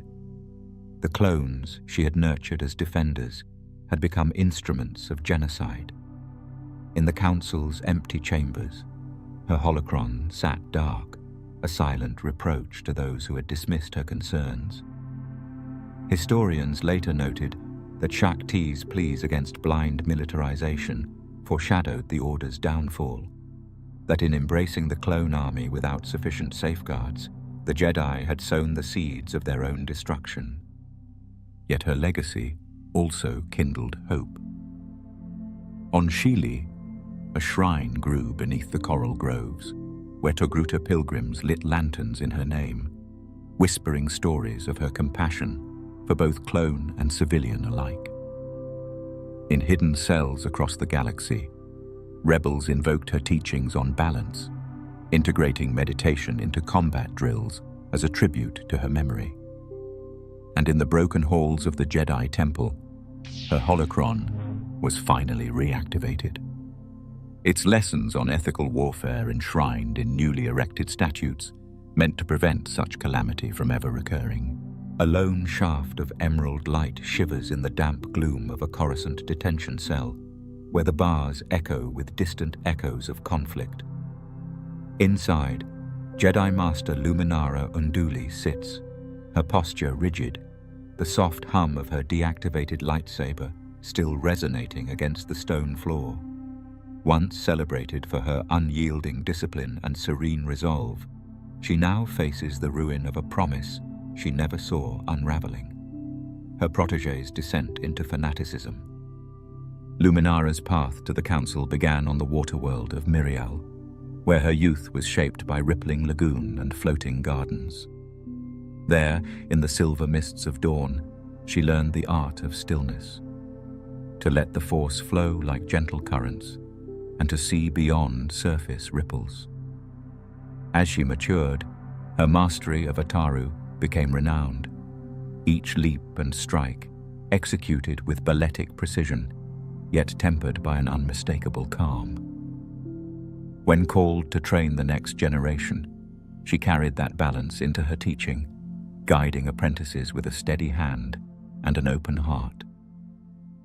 Among her students, Barriss Offee shone brightest, a fervent learner whose hunger for knowledge outpaced her peers. Under Luminara's watchful eye, Barriss mastered defensive forms and ancient meditations, her mind weaving through holocrons with eager dexterity. Yet in Luminara's gentle encouragement lay a hidden caution. Mastery without restraint breeds arrogance, and wisdom without humility births shadows. She pressed that lesson in every lesson, yet underestimated how grief could twist intent into obsession. The turning point came in the Republic's darkest hours. When clones marched under Order 66 and the Jedi Order fractured, Luminara led a daring rescue on Dak's frozen fields, her precise blade carving paths through ceaseless ranks. But behind each victorious strike, a hollow ache gnawed at her spirit, a fear that victory meant too much loss.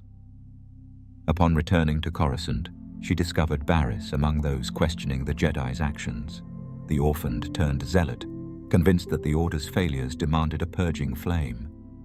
Confronting her apprentice in the shadowed halls, Luminara spoke with the same quiet authority that had guided Barriss since childhood. Yet each word of reason met a wall of resentment.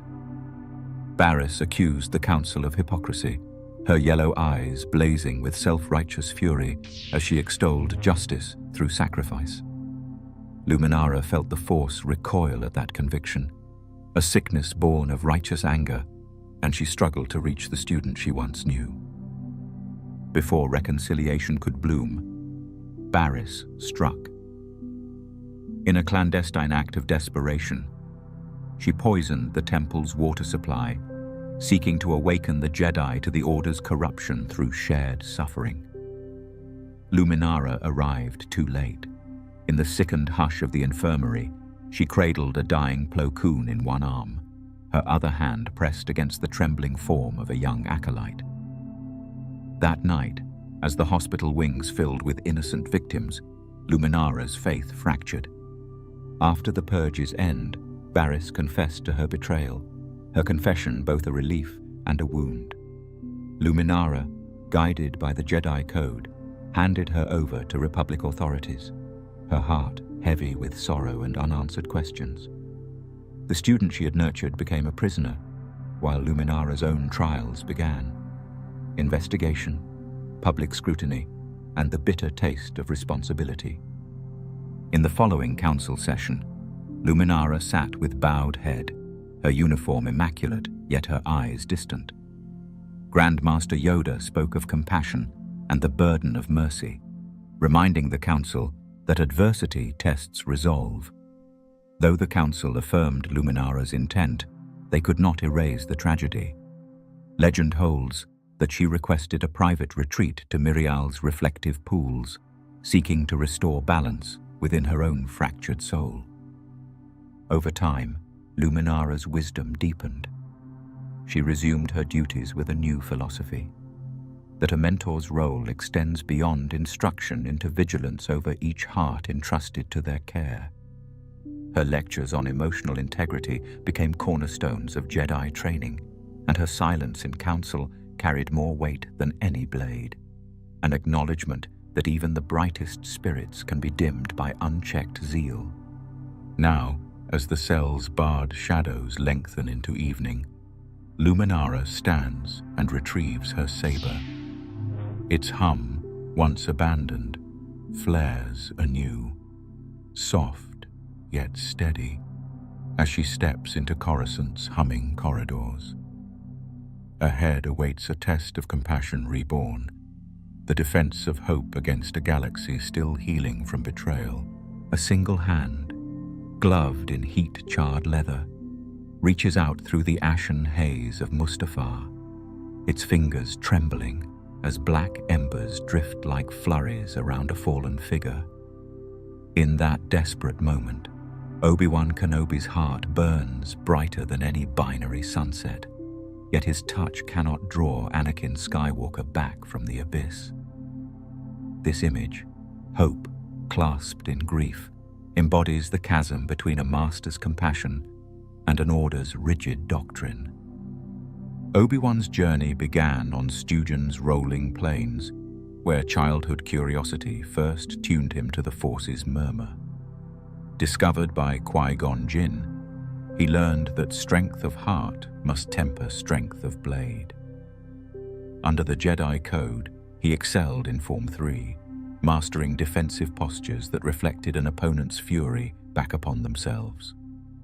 Yet he also possessed Qui-Gon's innate empathy, forging bonds that transcended rank and doctrine. When Anakin emerged, the chosen one born without father, Obi-Wan embraced his destiny with unwavering loyalty.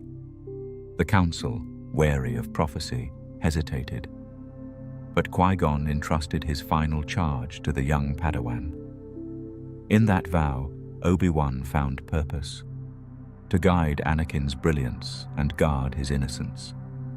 He trained with gentle firmness, channeling Anakin's tempestuous energy into disciplined technique, and together they brought peace to Naboo's sweltering fields and Naboo's ornate palaces alike.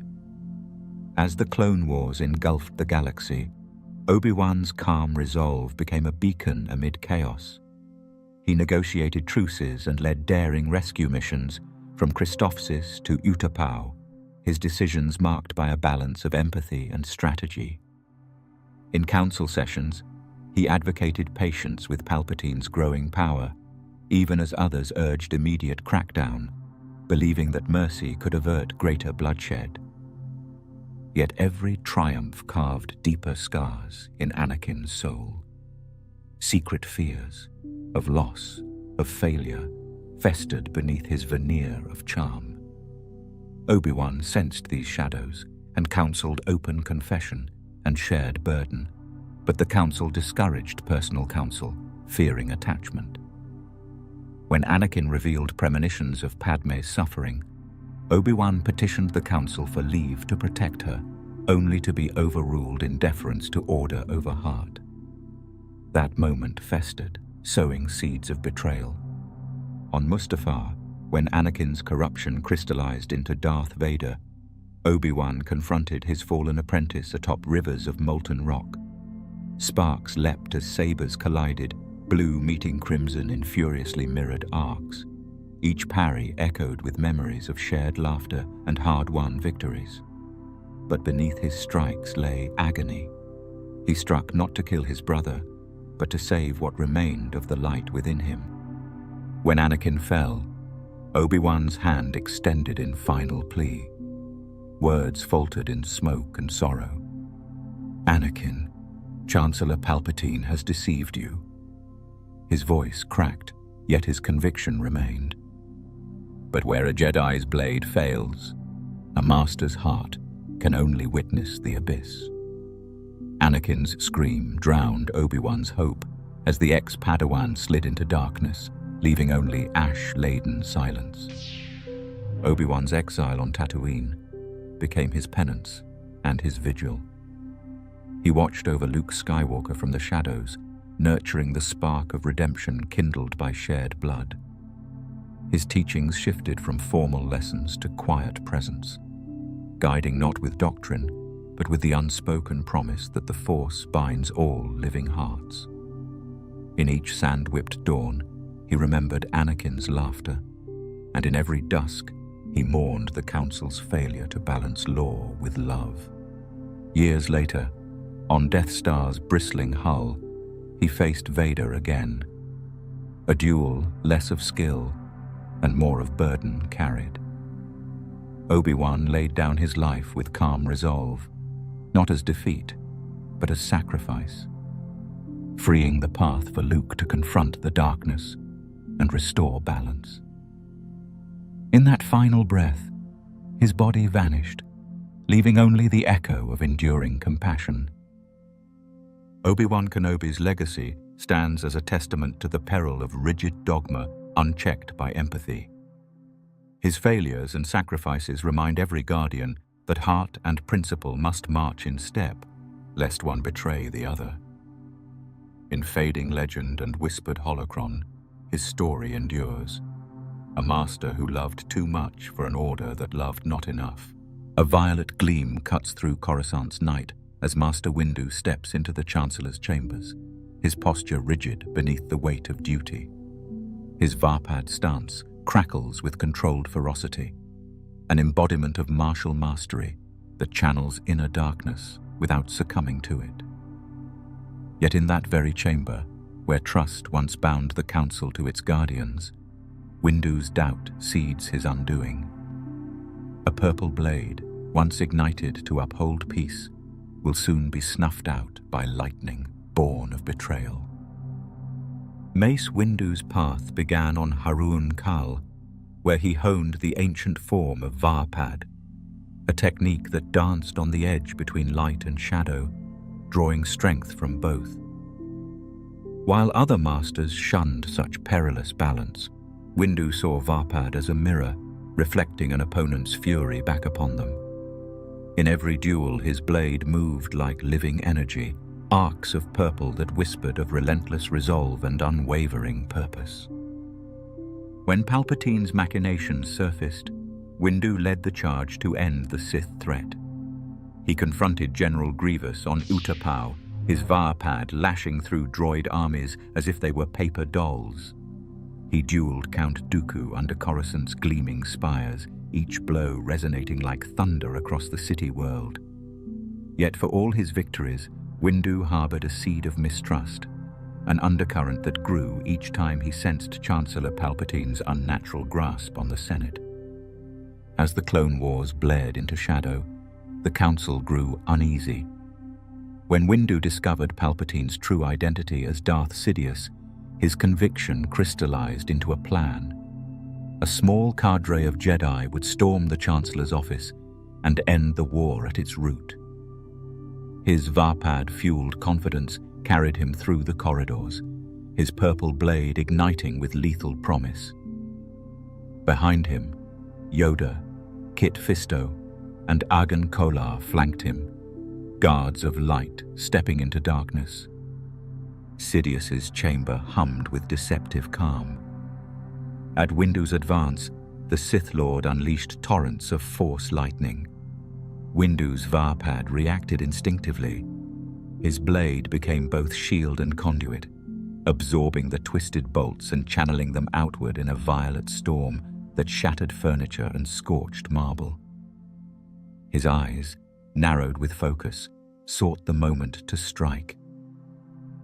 And then, Anakin Skywalker entered, torn between loyalty and love.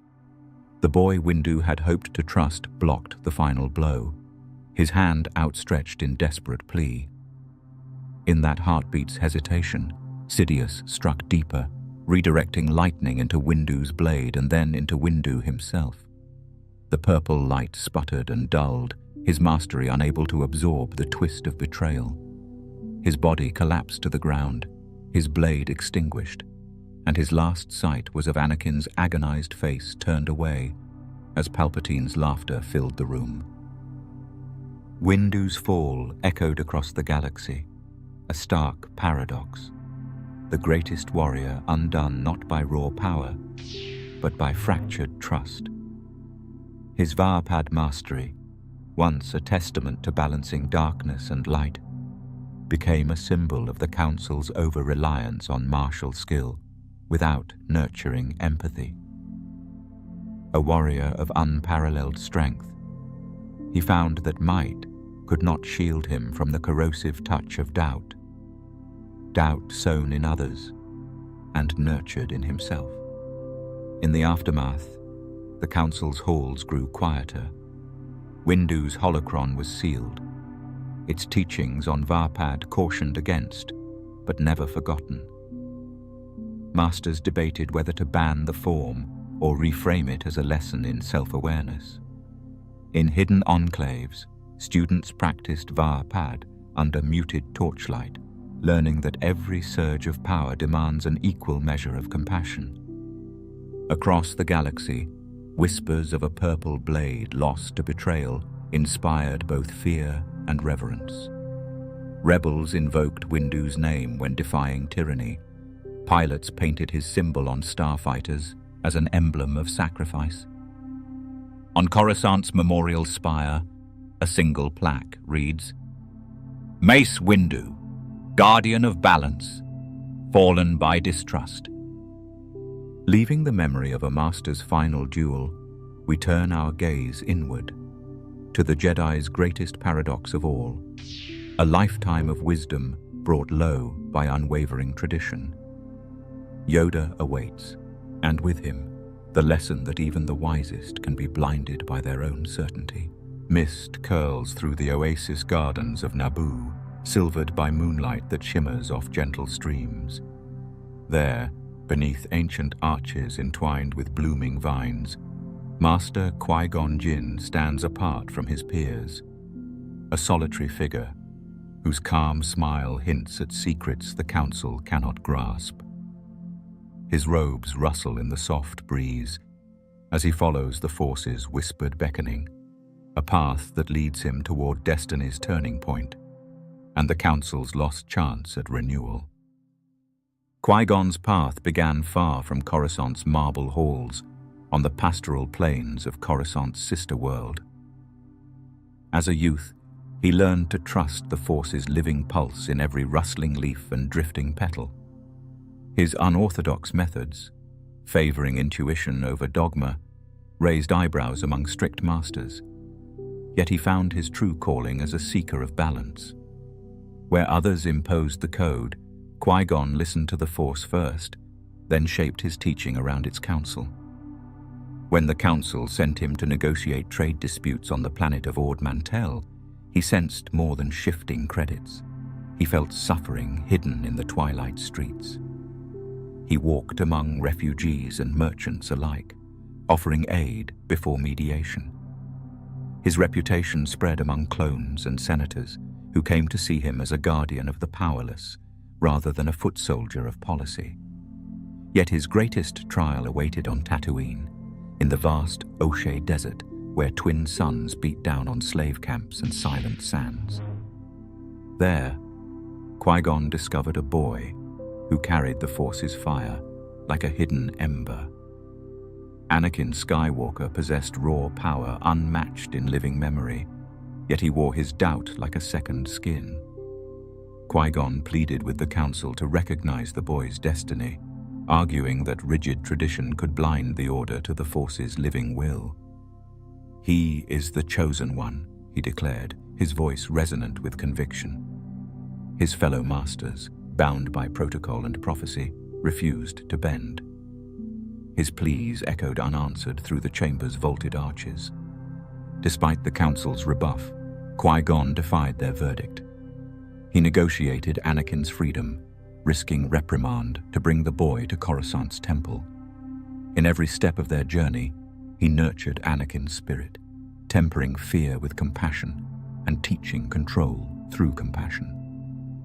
Under Qui-Gon's tutelage, the boy learned that the Force was not a tool of manipulation, but a living bond that united all beings.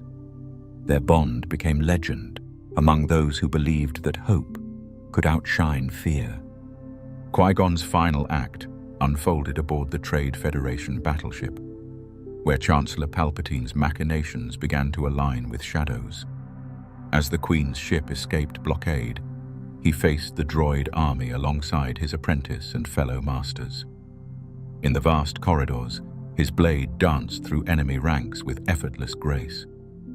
Yet when Darth Maul's double-bladed saber ignited in the arena, Qui-Gon stepped forward with unflinching gaze. He moved as though borne on invisible currents, each strike a lesson in openness and restraint. The duel's crescendo came with a flick of crimson light as Maul shattered Qui-Gon's defenses. The Master faltered, mortally wounded, yet his final smile glowed with acceptance rather than fear. With his dying breath, he entrusted Anakin's future to Obi-Wan, insisting that his Padawan complete the task he could not finish. "Remember the living Force," he whispered across the Force's bridge, "and let it guide our Order anew." Qui-Gon's death struck the Council like a thunderclap. His body lay in the temple's quiet sanctum, the canopy above, alight with starlight filtered through stained glass. Masters gathered in silent reflection, confronting the consequences of tradition untempered by vision. In that hush, the seeds of change took root. Qui-Gon's insistence on personal truth, would echo through generations, shaping Jedi who valued the living force over rigid doctrine. Across the galaxy, bards sang of a Jedi who walked beside starlit rivers and listened to desert winds.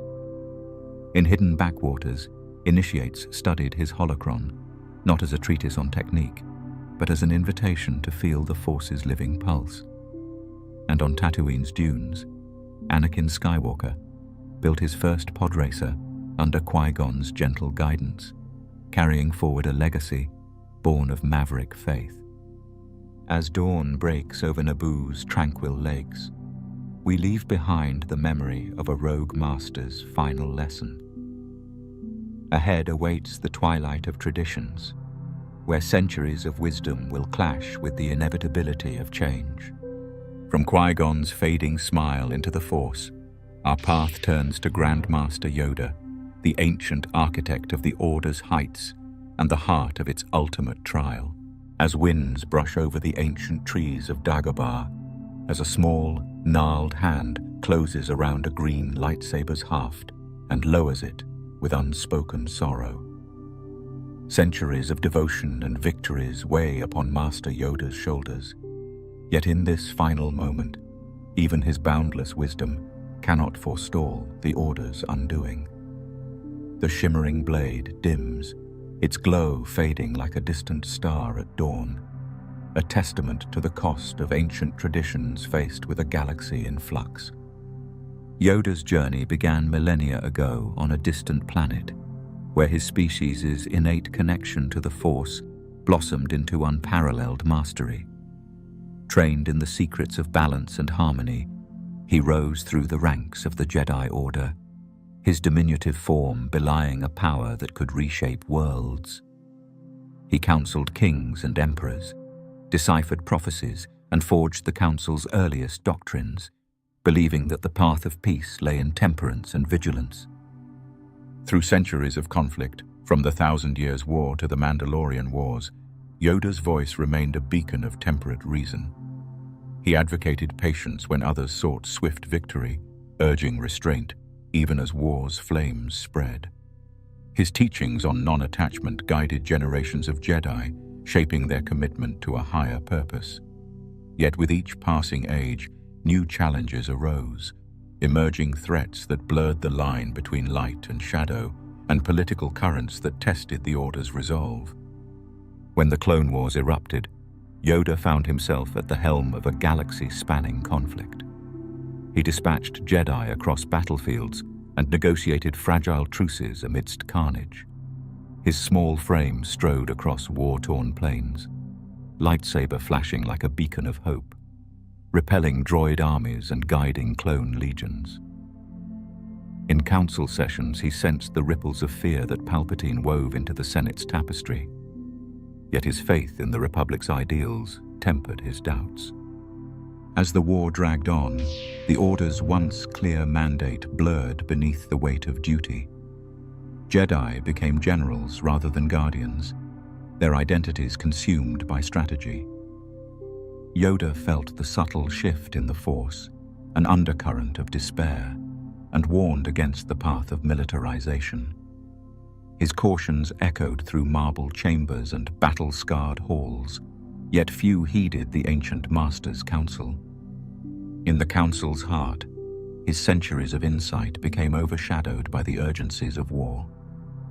When darkness finally revealed itself in the form of Order 66, Yoda's mastery of the Force granted him only a fleeting edge. He deflected blaster bolts in the Senate's ruined corridors, his blade a green arc of defiance, yet betrayal ran deeper than steel or energy. His attempt to rally surviving Jedi founders on Coruscant ended in chaos as the clones he once trusted turned against him. With grim resolve, he escaped the planet's fall, retreating into self-imposed exile on a mist-shrouded swamp. Dagobah became his sanctuary, a living testament to nature's enduring balance. There, Yoda dug a simple hut amidst twisting roots, his spirit tethered to the land's raw vitality. He studied the Force's living currents beneath hanging vines, and practiced humility beneath dripping canopies. Yet even in solitude, his heart bore the weight of loss, the order he led reduced to whispers and fading legends. Decades later, when hope rekindled in a young Luke Skywalker, Yoda emerged from shadow with measured purpose. He trained the fledgling Jedi in the simple truths he once taught kings, that power alone cannot conquer fear, and that wisdom blossoms from compassion.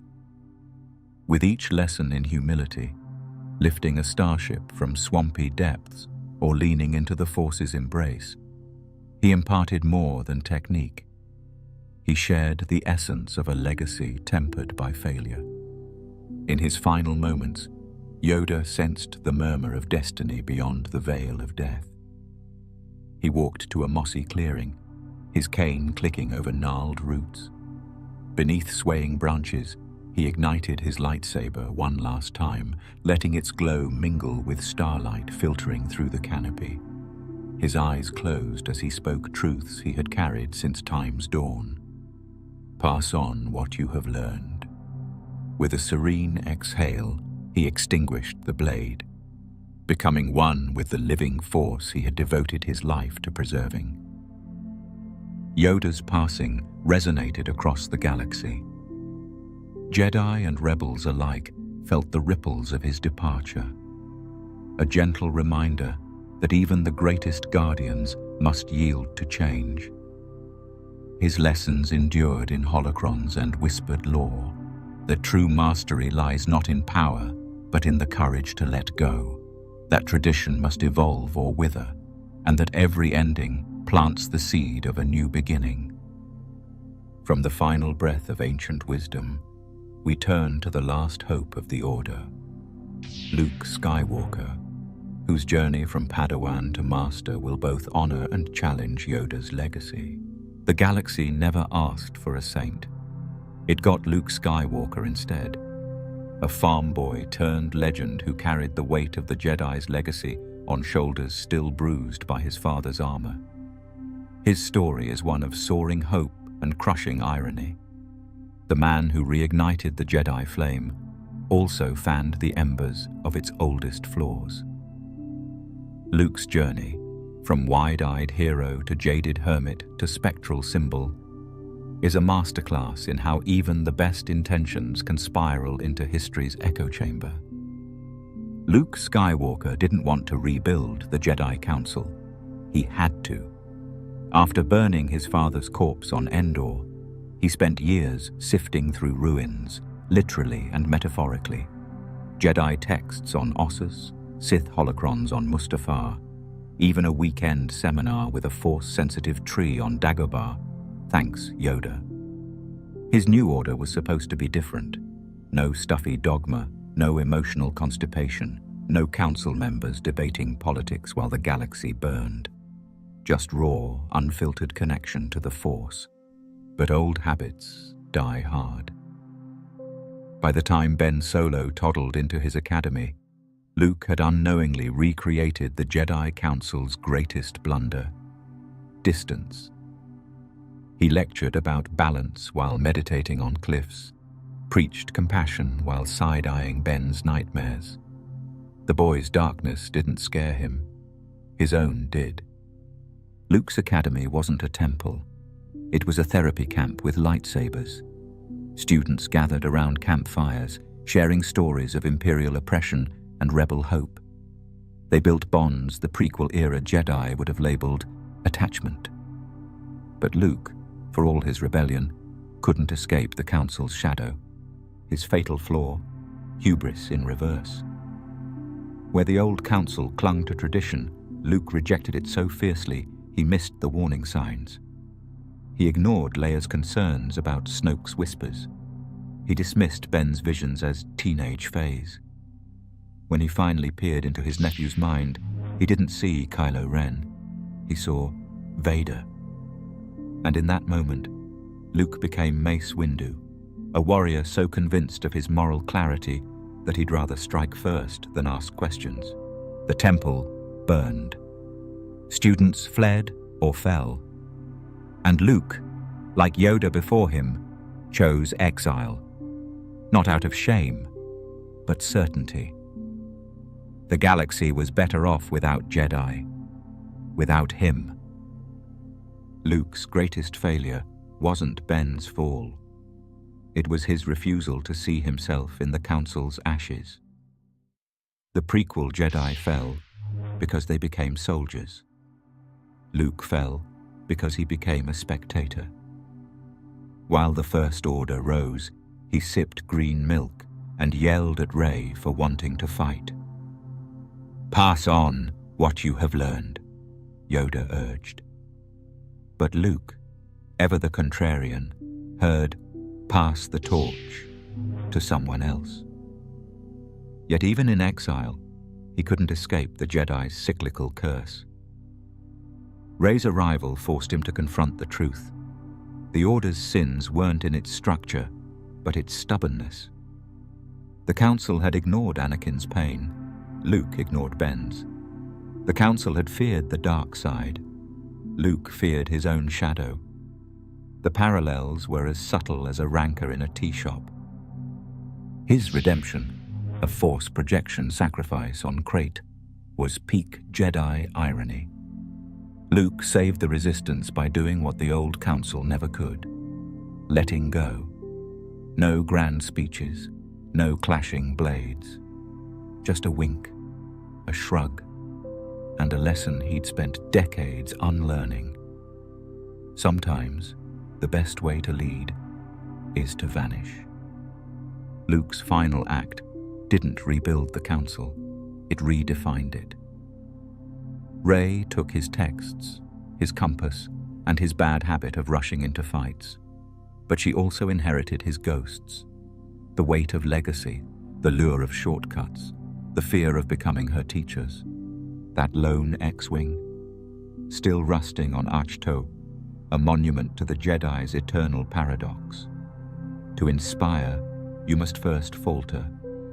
To teach, you must first listen. And to lead, you must sometimes leave. The Council's hubris died with Luke, but its hope? That's still out there, dodging TIE fighters in a stolen Star Destroyer. From Coleman Trebor's ill-fated stand to Luke Skywalker's hard-earned redemption, the Jedi Council's legacy is a mosaic of brilliance and humility. They remind us that wisdom isn't immunity to error, it's learning from it. So, whether you're facing a Sith Lord or a bad Wi-Fi connection, take a page from their holocron.